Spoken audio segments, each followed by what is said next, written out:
ಯಾಕಂದರೆ ಮಂಗಳೂರು ಕನ್ನಡ ಅಂದರೆ ಅದೊಂದು ಬೇರೆ ಲೆವೆಲ್ ಭಾಷೆ, ಮಂಡ್ಯ ಕನ್ನಡ, ಬೆಂಗಳೂರು ಕನ್ನಡ ಅದು ಬೇರೆ ಭಾಷೆ. ಉತ್ತರ ಕರ್ನಾಟಕದಲ್ಲಿ ಏನಾದರೂ ಮಾಡೋಣ ನಮ್ಮ ಲ್ಯಾಂಗ್ವೇಜಲ್ಲಿ, ಪ್ಯೂರ್ ಉತ್ತರ ಕರ್ನಾಟಕ.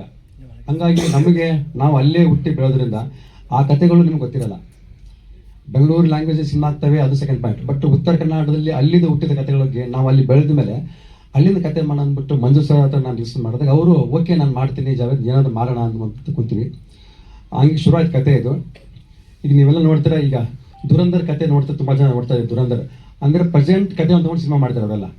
ಅದೇ ಥರ ನಾವು ಲಾಕ್ಡೌನಲ್ಲಿ ನಡೆದ ಘಟನೆ ಇಟ್ಕೊಂಡು, ಲಾಕ್ಡೌನ್ ವಾಸ್ತವ, ಕತೆ ಕಲ್ಪನೆ ಅಂದರೆ ನಿಮ್ಗೆ ನೋಡ್ತಾ ಕತೆ ಗೊತ್ತಾಗುತ್ತೆ. ನೋಡ್ತಾ ಅಲ್ಲಿ ವಿಷಾದ ರಂಜನೆ, ಯಾಕಂದರೆ ಕಥೆಯಲ್ಲಿ ಎಲ್ಲವೂ ಇದೆ. ಅಲ್ಲಿ ಲಾಕ್ಡೌನ್ ಅಂದರೆ ನಮಗೆಲ್ಲ ಅರ್ಥ ಆಗುತ್ತೆ. ತುಂಬ ಕಷ್ಟನೂ ಆಗಿದೆ, ತುಂಬ ಇಷ್ಟನೂ ಆಗಿದೆ ಎಲ್ಲರಿಗೂ, ಅದು ಗೊತ್ತಿರೋ ವಿಷಯ. ಹಂಗಾಗಿ ನಮ್ಮ ಭಾಷೆ ನಾವು ನಮ್ಗೆ, ಯಾಕಂದರೆ ನನಗೆ ತುಂಬ ಜನ ನಾವು ಇಂಡಸ್ಟ್ರಿಯಲ್ಲಿ ಕೇಳ್ಪಟ್ಟಂಗೆ ಚಿಕ್ಕ ಚಿಕ್ಕ ನಾವು ಕಲ್ತೋರಿಂದ ಉತ್ತರ ಕನ್ನಡದಲ್ಲಿ ಸಿನಿಮಾ ಚೆನ್ನಾಗಿ ಮಾಡೋಣ, ಅಲ್ಲಿ ಲೋಕಲ್ ಭಾಷೆ ಮಾಡೋಣ ಅಂದರೆ ಎಲ್ಲರೂ ಯೂಸ್ ಮಾಡ್ತಾರೆ. ಈ ಭಾಷೆ ಇಲ್ಲ ಅಂತಲ್ಲ, ಅರ್ಧ ಭಾರತ ಯೂಸ್ ಮಾಡ್ತಾರೆ, ಅರ್ಧ ಇಲ್ಲಿ ಇರ್ತದೆ ಕತೆಗಳು. ಪ್ಯೂರ್ ಉತ್ತರ ಕರ್ನಾಟಕ ಕತೆಗಳನ್ನ ಆಲ್ಮೋಸ್ಟ್ ಯಾರು ಕಡಿಮೆ ಮಾಡ್ತಾರೆ. ಇತ್ತೀಚೆಗೆ ಬಂದಿದೆ ಉಡಾಳ ಅಂತ ಬಂತು, ತುಂಬ ಸಿನಿಮಾಗಳು ಬಂದಿದೆ ಇತ್ತೀಚೆಗೆ. ಬಟ್ ನಾವು ನಮಗೆ ಅಲ್ಲಿಂದ ಕತೆಗಳು ಮಾಡೋಕ್ಕೆ ಇಷ್ಟ ಆಯಿತು. ಹಂಗಾಗಿ ಲಾಕ್ಡೌನ್ ಅಂತ ಒಂದು ಕತೆ ಶೂಟ್ ಮಾಡಿದ್ವಿ, ಅಲ್ಲೇ ನಂಬರ್ ಶೂಟ್ ಮಾಡಿದ್ವಿ. ತುಂಬ ನಾನು ಹೇಳೋದಂದರೆ ತುಂಬ ಕಷ್ಟಪಟ್ಟು ಕೆಲಸ ಮಾಡಿದ್ವಿ. ಎಲ್ಲ ನಿಮ್ಮ ಮುಂದೆ ಬರ್ತಾ ಇದೆ. 22 ಇದೇ ಮೇ ತಿಂಗಳು ರಿಲೀಸ್ ಆಗ್ತಾ ಇದೆ. ದಯವಿಟ್ಟು ನೋಡಿ ಎಲ್ಲರೂ. ಅಚ್ಚ ಕನ್ನಡ ಸಿನಿಮಾ. ಇಲ್ಲಿ ಯಾವುದೇ ನಾವು ಆ್ಯಕ್ಚುಲಿ ಈಗೆಲ್ಲ ತಮಿಳು, ತೆಲುಗು, ಹಿಂದಿ ಎಲ್ಲ ಬೆಳೆಸ್ತಾ ನಾವು ಕನ್ನಡಿಗರೆಲ್ಲ ವಿಶಾಲ ಹೃದಯದವರು ನಾವೆಲ್ಲ. ದಯವಿಟ್ಟು ಕನ್ನಡ, ಪ್ಯೂರ್ ಕನ್ನಡ ಭಾಷೆ, ಅದ್ರ ಬಗ್ಗೆ ನಾನು ಹೆಮ್ಮೆ ಹೇಳ್ಕೊತೀನಿ. ಸೆನ್ಸಾರ್ ಅವರು ಕೂಡ ತುಂಬ ನಮಗೆ ಅಪ್ರೋಚ್ ಮಾಡಿದರು, ಚೆನ್ನಾಗಿ ಮಾಡಿದ್ದೀರಾ, ಪಕ್ಕ ಕನ್ನಡ ಸಿನಿಮಾ, ಎಲ್ಲಿ ಬೇರೆ ಭಾಷೆಯನ್ನು ಬಳಸದೆ ಪ್ಯೂರ್ ಕನ್ನಡ ಲ್ಯಾಂಗ್ವೇಜ್ ಪಿಕ್ಚರ್ ಮಾಡಿದ ಅಂತ ಹೇಳಿದ್ರು. ಅದು ಭಾಳ ಹೆಮ್ಮೆ, ನಮಗೆ ಭಾಳ ಸಪೋರ್ಟಿವ್. ಸಣ್ಣ ಸಣ್ಣ ಕ್ಯಾರೆಕ್ಟರ್ ಕೊಡ್ತಾ ಇದ್ರು. ನಮ್ಮದು ಉತ್ತರ ಕರ್ನಾಟಕ, ಅಲ್ಲಿಂದ ಇಲ್ಲಿಗೆ ಬಂದು ನಮ್ಮ ಸ್ವಂತ ಖರ್ಚಿಟ್ಕೊಂಡು ಆ್ಯಕ್ಟಿಂಗ್ ಮಾಡಿ ತುಂಬ ಕಷ್ಟನೇ ಅನುಭವಿಸಿದೆ. ಆದರೆ ಕ್ಯಾರೆಕ್ಟರ್ ಯಾವ ಥರ ಕೊಡೋರು ಅಂದರೆ ಡೈಲಾಗ್ ಇರೋದಿಲ್ಲ, ಸುಮ್ಮನೆ ಒಂದು ಕುಂದಿರ್ಸೋದು, ಒಂದು M L A right hand ಏನೋ ಒಂದು ಸಣ್ಣ ಕ್ಯಾರೆಕ್ಟರ್ ಕೊಡೋದು, ಸುಮ್ಮನೆ ಕೈ ಕಟ್ಕೊಂಡು ನಿಂದಿರಬೇಕು ಅಷ್ಟೇ. ಅದನ್ನು 5 ಸಲ ಕರೆಸಿದ್ದಾರೆ ನನಗೆ ಮೈಸೂರಲ್ಲಿ. 5 ಸಲ ಕರೆಸಿಬಿಟ್ಟು ಏನು ಡೈಲಾಗೇ ಇಲ್ಲ. ಅದೇ ಥರ 2-3 ಸಿನಿಮಾಗಳಲ್ಲಿ ನನಗಂತೂ ಏನಪ್ಪ, ನಾನು ಏನೋ ಒಂದು, ನಾವು ಸಿನಿಮಾ ಇಂಡಸ್ಟ್ರಿ ಏನಂತ ಗೊತ್ತಿರಲಿಲ್ಲ, ಒಂದು ಏನೋ ಆಸೆಗೆ ಬಂದೆ ಆ್ಯಕ್ಟಿಂಗ್ ಮಾಡ್ಬೇಕಂತ. ಯಾವ ಒಂದು ಅವಕಾಶಗಳು ಅದೇ ಇದೇ ಥರ ಸಿಗ್ತಾ ಹೋಯ್ತು. ನಮ್ಮ ದುಡ್ಡು ಖರ್ಚು ಮಾಡಿಕೊಂಡು ಇಷ್ಟೊಂದು ಕಷ್ಟಪಡಬೇಕಾ ಅನ್ನೋದೊಂದು ನೋವಾಗ್ಬಿಡ್ತು.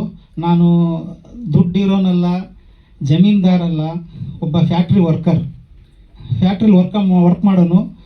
ಏನೋ ಒಬ್ಬ ಕಲಾವಿದ ಆಗಬೇಕು ಅನ್ನೋ ಆಸೆಗೆ ಫಿಲಿಮ್ ಇಂಡಸ್ಟ್ರಿಗೆ ಕಾಲಿಟ್ಟೆ. ಬಟ್ ಇದೇ ಥರ ಹಿಂಗೆ ನನಗೆ ಅವಕಾಶಗಳು ಸಿಕ್ಕೋದ್ರಿಂದ ನನಗೆ ತುಂಬ ನೋವಾಯಿತು. ಹಿಂಗಾದರೆ ನಾನು ಇದು ಇನ್ನು ಆ್ಯಕ್ಟಿಂಗ್ ದೊಡ್ಡ ಚಾನ್ಸ್ಗಳು ಸಿಗಲ್ಲ ನನಗೆ, ಇದೇ ಥರನ ಆಗ್ಬಿಡ್ತೀನಿ ಅಂತ ಎಷ್ಟು ಅವಕಾಶಗಳು ಕೇಳ್ಕೊಂಡು ಹೋದ್ರೂ ಕೂಡ ನನಗೆ ಅವಕಾಶಗಳು ಸಿಗಲಿಲ್ಲ.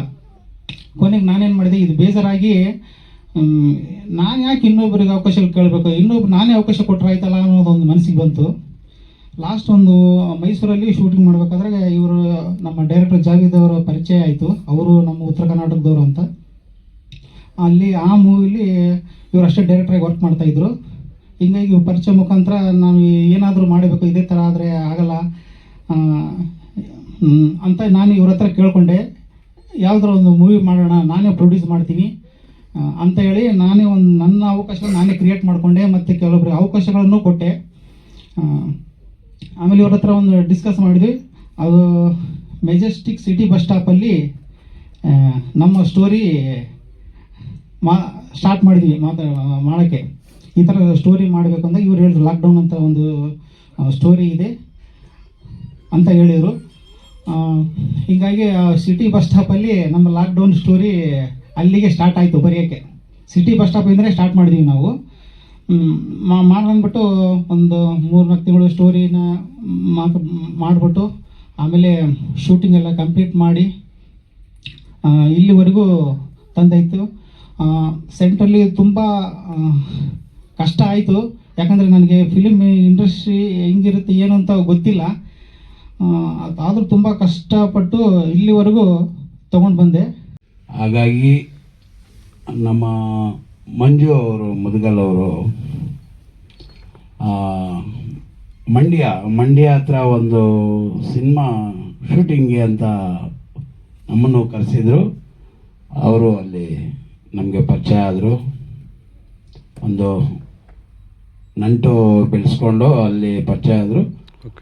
ಆಮೇಲೆ ಇಲ್ಲ ಬಾವ, ನಾವು ಯಾವುದನ್ನ ಒಂದು ಸಿನಿಮಾ ಮಾಡಬೇಕು. ನಾನು ಸುಮಾರು ವರ್ಷಗಳಿಂದ ಅಲ್ಲಿಗೆ ಇಲ್ಲಿಗೆ ತಿರುಗಿ ತುಂಬ ಸುಸ್ತಾಗಿದೆ, ತುಂಬ ಬೇಜಾರಾಗುತ್ತೆ. ನನಗೆ ತುಂಬ ಆಸೆಯಿಂದ ನಾನು ಇಲ್ಲಿ ಬರ್ತಾ ಇದ್ದೀನಿ. ಅದೇ ನೋವಲ್ಲಿ ವಾಪಸ್ ಹೋಗ್ತಾ ಇದ್ದೀನಿ.